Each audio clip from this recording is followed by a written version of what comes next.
पॉकेटमार, revolver की रानी, छुरीबाज, अब तक ये नाम तो मैंने सुने थे, लेकिन मार्केट में अब एक नया नाम इजाद होने वाला है, उस्तराबाज। तो हेलो फ्रेंड्स, फिल्मी नशा में आपका स्वागत है और आज हम रिव्यू करेंगे उस्तराबाज यानी ओ रोमियो का। दोस्तों, इस फिल्म का नाम ओ रोमियो नहीं बल्कि उस तरह का उस्ताद होना चाहिए था, क्योंकि इस फिल्म में सिर्फ उस तरह चल रहा है, उस तरह से गले ही गले कट रहे हैं, बाकी फिल्म में कुछ नहीं हो रहा। चलिए इस महान फिल्म की महान स्टोरी को भी मैं आपके लिए एक लाइन में रिवील कर देता हूँ। तृप्ति डिमरी शाहिद कपूर के पास आती है। शाहिद कपूर इस फिल्म के अंदर एक कॉन्ट्रैक्ट किलर दिखाया गया है और उसके पास आकर कहती है कि ये 4 आदमी है। उन 4 आदमियों को नाम बता देती है, जिसमें एक नाम बहुत बड़े गैंगस्टर जमाल का होता है, जो स्पेन में रह रहा होता है, और शाहिद कपूर से कहते हैं कि आपको इन चारों की हत्या करनी है। अब शाहिद कपूर उससे पूछता है कि आप इनकी हत्याएं क्यों करवाना चाहती है, तो वो बताती है कि मेरे शोहर की इन्होंने हत्या कर दी थी, इसीलिए मैं उनकी हत्या करवाना चाहती हूँ। तो शाहिद कपूर उसके सामने एक शर्त रख देता है। अब वो शर्त क्या होती है, वो तृप्ति डिमरी पूरी कर पाती है नहीं, और उसका शोहर कौन होता है, उसका शोहर क्यों मारा जाता है, या गैंगस्टर उसको क्यों मार देते हैं, या वो चारों आदमी उसको क्यों मारते हैं, सब जानने के लिए आपको फिल्म देखनी पड़ेगी। तो बस फिल्म की सिर्फ स्टोरी है। आगे मैं ये भी कह सकता हूँ कि शाहिद कपूर के बीच या तृप्ति डिमरी के बीच क्या होता है, या उसको मार पाने में कामयाब होता है कि नहीं, यह सब भी आप समझ सकते हैं। चलिए फटाफट इसकी स्क्रीन प्ले के बारे में भी बात कर लेते हैं। फिल्म का स्क्रीन प्ले नो डाउट काफी फास्ट है, तेज है। फिल्म लगभग 3 घंटे की, लेकिन आपको पता नहीं लगेगा कि 3 घंटे कब गुजर गए। लेकिन आप ये भी सोचोगे कि 3 घंटे कब खत्म हो और हम थिएटर छोड़ के बाहर भागें, क्योंकि फिल्म के अंदर, जैसा कि मैंने आपको शुरू में ही बताया, कि इस फिल्म का नाम ओ रोमियो नहीं बल्कि उस तरह होना चाहिए था, क्योंकि उस तरह का ही इस फिल्म के अंदर मेन रोल है, बाकी एक्टरों का कोई खास रोल नहीं है। और वैसे भी इस फिल्म का जो लीड रोल है शाहिद कपूर, उसका नाम भी उस तरह ही होता है। और इस फिल्म के अंदर इसलिए शाहिद कपूर का रोल समझ लीजिए मेन, या उस तरह का रोल समझ लीजिए, वो आपके ऊपर डिपेंड करता है फिल्म देखने के बाद। खैर, जैसे कि हम स्क्रीन प्ले के बारे में बात कर रहे थे, और जैसे मैंने आपको बताया कि स्क्रीन प्ले काफी फास्ट एंगेजिंग है, आपको पता नहीं लगेगा, लेकिन साथ साथ में आपको ये भी पता लगेगा कि यार एक ही बार सीन बार बार रिपीट हो रहे हैं। वही फिल्म के अंदर कत्ले आम के अलावा फिल्म कुछ नहीं है। आजकल फिल्मों के अंदर पता नहीं क्या इतनी ब्रूटलिटी दिखाने का क्या तात्पर्य है, मेरी तो समझ से बाहर आता है, नहीं आता है कि फिल्म के द्वारा ये समाज को क्या मैसेज देना चाहते हैं। चलिए बस फिल्म की स्क्रीन प्ले तो सिर्फ इतना ही है। अब फटाफट स्टार कास्ट के बारे में भी बात कर लेते हैं। इस फिल्म के अंदर शाहिद कपूर है, जिसका नाम मैंने बता दिया है, उस तरह होता है। तृप्ति डिमरी है, विक्रांत मैसी है, नाना पाटेकर है, और एक छोटे से रोल में तमन्ना भाटिया भी है। अब तमन्ना भाटिया ने इस फिल्म को क्यों शाइन करा, मेरी समझ से तो परे है, उसके रोल का कहीं भी कोई इम्पैक्ट नहीं पड़ पाता। नाना पाटेकर है, नाना पाटेकर के जितने भी सीन है, 2-4 सीन है अच्छे हैं, लेकिन उन्होंने भी इस फिल्म को क्यों शाइन करा है मेरी समझ से बाहर नहीं, क्योंकि कोई खास इम्पैक्ट उनका रोल डाल नहीं पाता। और एंड के अंदर भी उनको क्या दिखाया गया है, या शायद हो सकता है इसका पार्ट 2 आए। भाई पार्ट 2 क्या, यही पार्ट झेलना हमारे लिए तो बड़ा मुश्किल हो गया है। पार्ट 2 के लिए तो आप छोड़ ही दो। यही बस स्टार कास्ट के बारे में ज़्यादा मैं कुछ कह नहीं सकता, क्योंकि मुझे तो सब इन सब को छोड़ के सिर्फ उस तरह का रोल ज़्यादा बढ़िया लगा, क्योंकि फिल्म के अंदर उस तरह चल रहा था, जैसे कि मैंने आपको स्टार्टिंग में बता दिया। बाकी फिल्म के अंदर कुछ खास नहीं है। और मैंने आपको ये भी बताया कि फिल्म के द्वारा डायरेक्टर क्या मैसेज देना चाहता है। इस फिल्म का डायरेक्टर विशाल भारद्वाज है। मैं ये फिल्म सिर्फ विशाल भारद्वाज की वजह से देखने गया था, क्योंकि उनकी जो पहली फिल्में हैं, कमीने, हैदर या ओमकारा, वो उनकी काफ़ी अच्छी फिल्में मुझे लगी थी, इसलिए मैंने सोचा कि चलो उनका डायरेक्शन का कोई अलग तरीका होगा। हालांकि फिल्म की स्टोरी है वो काफ़ी पुरानी है, लेकिन उन्होंने थोड़े इसे नए अंदाज में दिखाया। मैं तो खैर ये नहीं कह सकता कि नए अंदाज में दिखाया गया है, मैं यूँ समझ लीजिए कि उसी स्टोरी के अंदर ज़्यादा ब्रूटिलिटी डाल दी है, या ज़्यादा ब्रूटिलिटी डाल दी गई है।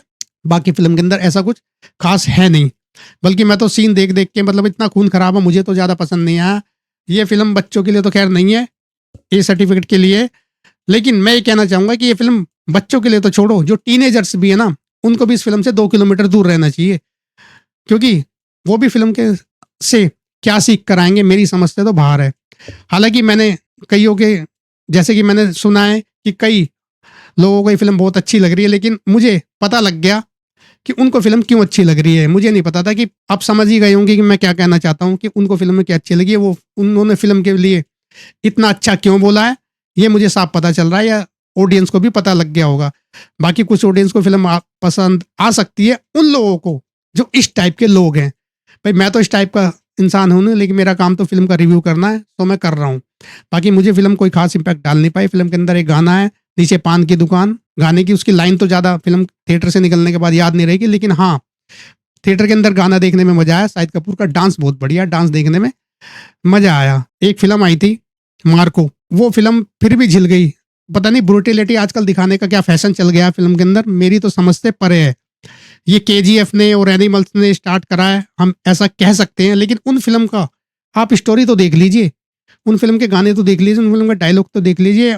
जब तक फिल्म के अंदर स्टोरी नहीं होगी तो इंसान कनेक्ट कहाँ से होगा। जैसे कि मैं एक बार और बता देता हूँ कि मैं पहले भी इस बात को कह चुका हूँ और डायरेक्टर भी अच्छी तरह जानते हैं, लेकिन फिर भी पता नहीं वो क्यों हमें दिखाना नहीं चाहते या बताने नहीं चाहते कि एक्शन जब तक इमोशनल से अटैच नहीं होगा, कनेक्ट नहीं होगा, तब तक एक्शन देखने का मजा नहीं आएगा।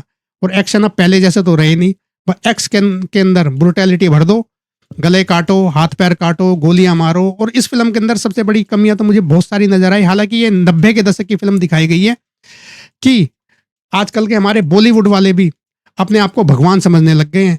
जैसे भगवान भी किसी का जब वध कर देते हैं और उनको कोई सजा नहीं मिलती क्योंकि वो तो भगवान है, तो ये भी बॉलीवुड वाले भी अपने आप को भगवान ही समझ रहे हैं कि जिस मर्जी को मारो काटो, हमें कोई पूछने वाला नहीं है, कानून नाम की कोई चीज नहीं। इस फिल्म के अंदर भी कानून नाम की कोई चीज नहीं दिखाई गई। अरे किसी चीज की कोई लिमिट तो होती है, किसी हद तो होती है। इतने आदमी मर रहे हैं, लाखों आदमी मर रहे हैं, लाखों आदमियों के गला काट दिए। स्पेन के अंदर भी आप देखोगे लास्ट के अंदर एक सीन के अंदर, वो मैं आपको रिवील तो नहीं करना चाहता, कि वो गला काट के खड़ा है, वहीं पे मर्डर कर दिया जब भी आराम से घूम रहे हैं। इतने बेलॉजिकल इस फिल्म के अंदर सीन है कि कितनी गोलियां लग गई, हीरो जब भी बच रहा है बाकी सब मर रहे हैं। नाना पाटेकर का मैंने आपको पहले बताया क्यों रोल है फिल्म के अंदर, मेरी समझ से बाहर है। सोचा था कि चलो नानो पाटेकर का रोल है, डायलॉग सुनने में मजा आएगा, गाली बेहिसाब है फिल्म के अंदर। मैं पहले आपको बता ही चुका हूँ, वैसे तो खैर ए सर्टिफिकेट है, ये बच्चों के लिए फिल्म है ही नहीं, लेकिन फिर भी मैं रिपीट कर देता हूँ कि बच्चे के लिए तो छोड़ो, जो टीनेजर्स हैं उनके लिए भी ये फिल्म नहीं है, और माता पिता को तो और परिवार वालों को तो छोड़ ही दो। पता नहीं डायरेक्टर ने किन लोगों के लिए फिल्म बनाई है। अरे भाई ठीक है, आप ब्रुटैलिटी दिखाना चाहिए, लेकिन ब्रुटैलिटी का एक तुक तो होना चाहिए, कानून की भी तो कोई मर्यादा होनी चाहिए, उसको भी तो आपको अंदर फिल्म के अंदर शो करना चाहिए। मगर नहीं, कानून तो ऐसा लग रहा है बैठ के आलू छील रहा है। ऐसा भी लग रहा है कि एक्टर तो हमारे देश के हैं, लेकिन फिल्म शायद युगांडा के अंदर बताई गई है, या हम ऐसा भी कह सकते हैं कि वहां का कानून चल रहा है। अरे वहां का कानून भी इससे बढ़िया होगा, वहां की भी कोई पुलिस दिखाई गई होगी। मतलब कहने का मतलब ये है कि फिल्म के अंदर कोई लॉजिकल चीज तो हो ताकि फिल्म देखने का मजा भी आए। तो बस ओवरऑल यही फिल्म की स्टोरी है, यही फिल्म का स्क्रीन प्ले, यही फिल्म के अंदर स्टार कास्ट है, और यही फिल्म के अंदर एक्टिंग है। और ऐसे ही तामझाम फिल्म के अंदर एक घसड़म पसड़म फिल्म बना दी गई है कि बस मारो काटो मारो काटो मारो काटो, बाकी फिल्म के अंदर कुछ नहीं है। मेरे तो सर में सर दर्द हो गया। और जो खून खराबा ब्रुटैलिटी दिखाते हैं वो भी हमें साफ पता चलता है कि वो कितना, अरे कितना खून खराबा भाई, कितना खून खराबा, मेरे तो पक गया। बस मैं तो सिर्फ इतना कहना चाहता हूँ कि जिन लोगों को इस टाइप की फिल्में पसंद है वो तो भैया फिल्म देखने जाओ, आराम से जाओ।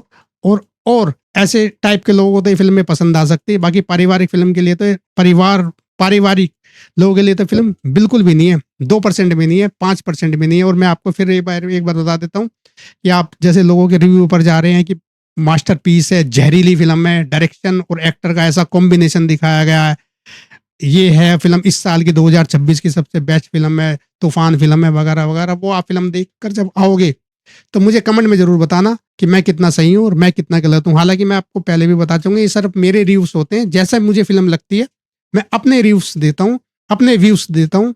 ये मेरे खुद के विचार हैं, हो सकता है सबका अपना टाइप होता है फिल्म देखने का। आप लोगों को हो सकता है कि फिल्म के अंदर कुछ अच्छा लगे या कुछ बुरा लगे। तो बस यही था मेरा रिव्यू, जैसे मुझे फिल्म अच्छी लगी मैंने आपको बता दिया। यदि आपने फिल्म देख ली और आपको फिल्म कैसी लगी तो मुझे कमेंट करके जरूर बताना। तब तक मिलते हैं नेक्स्ट वीडियो में, तब तक के लिए टाटा बाय बाय।